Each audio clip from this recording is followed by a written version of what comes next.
So మనకు ఫైనల్గా files మన రికార్డ్స్ చూసుకున్నట్టయితే 207 యూనిక్ రికార్డ్స్ వచ్చినాయి. ప్రీవియస్లో మనం అప్లై చేసిన యూనిక్ ఫిల్టర్ ద్వారా మనకి టోటల్గా 207 రికార్డ్స్ వచ్చినాయి.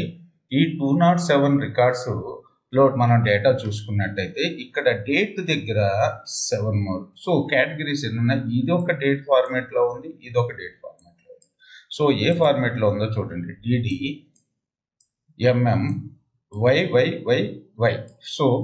సో డిడి ఎంఎం YYYY ఫార్మేట్లో ఉంది. సో ఇది ఇక్కడ చూసుకున్నట్టయితే ఇది కూడా అదే ఫార్మేట్లో ఉంది, కానీ ఇక్కడ సపరేషన్ వచ్చి / ఉంటే ఇక్కడ సపరేషన్ వచ్చి హైఫన్ ఉంది. సో ఈ డేటా అంతా కూడా మనం ఒకే ఫార్మేట్లోకి తీసుకురావాలి అంటే మనకి పార్స్లో డేట్ టైం టూల్ ఒకటి ఉంది. సో పార్స్ అనే కేటగిరీలో డేట్ టైం టూల్ ఉంది. సో డేట్ టైం టూల్ని తీసుకొచ్చిన తర్వాత సో మన ఇక్కడ నుంచి ఓకే సో కన్వర్ట్. సో టైంని సెట్ చేస్తున్నాను. ఇక్కడ చూడండి, ఇక్కడ ఆప్షన్ చూసినట్టయితే date time format to string. So మనకు ఆల్రెడీ ఇక్కడ చూసుకున్నట్టయితే డేట్ అనేది మెటా డేటాలో స్ట్రింగ్గా ఉంది. సో స్ట్రింగ్ నుంచి డేట్లోకి కన్వర్ట్ చేస్తున్నాం మనం. ఓకే, స్ట్రింగ్ నుంచి డేట్లోకి కన్వర్ట్ చేస్తున్నాం. So string to date time format. So కావాలి అనుకుంటే ఇక్కడ ఏ ఫీల్డ్ మీద అప్లై చేయాలి? మనం డేట్ ఫీల్డ్ మీద అప్లై చేయాలి. సో ఇక్కడ ఉన్న డేట్ పోదు. సో కొత్త డేట్ వచ్చేసి యాడ్ అవుతుంది. డేట్ టైమ్ న్యూ అని చెప్పి పెడుతున్నాను. ఓకే, సో మనకు ఆల్రెడీ 6 సో మనకి ఎన్ని ఫీల్డ్స్ ఉన్నాయి? 1 2 3 4 5. సో 1 2 3 4 5 ఫీల్డ్స్ ఉన్నాయి. 5 ఫీల్డ్స్ తోటి ఇంకో ఫీల్డ్ యాడ్ అవుతుంది. ఏంటిది అది? డేట్ టైమ్ న్యూ అని చెప్పి. ఓకే, సో కావాలంటే తర్వాత దాన్ని రిమూవ్ చేసుకున్నాం. తర్వాత వచ్చేసి specify your date time language, ఇంగ్లీష్లోనే కావాలి మనకి. ఇక్కడ ఏ ఫార్మేట్లోకి కావాలి మనకి?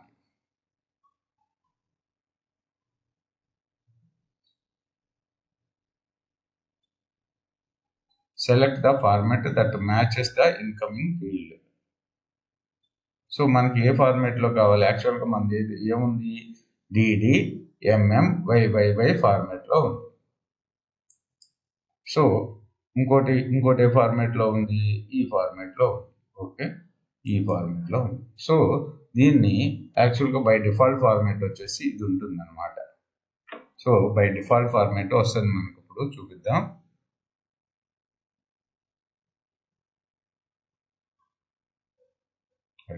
సో తర్వాత సెలెక్ట్ చేసుకున్నాను. తర్వాత ఒక బ్రౌజ్ టూల్ తీసుకున్నాం. బ్రౌజ్ కనెక్ట్ చేసాం. So run. సో 207 రికార్డ్స్ అయినాయి అని చెప్తుంది. ఇక్కడ చూద్దాం.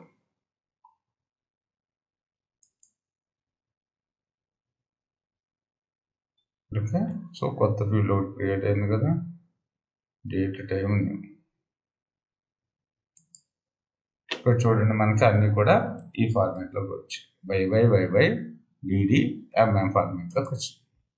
ఓకే, సో ఈ విధంగా మీరు డేట్ని ఫార్మాట్ చేసుకోవచ్చు. ఇప్పుడు చూడండి, ఇక్కడ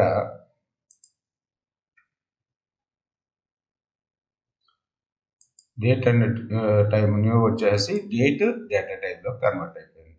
సో ఈ డేట్ ఉంది, ఈ డేట్ ఉంది. ఓకే,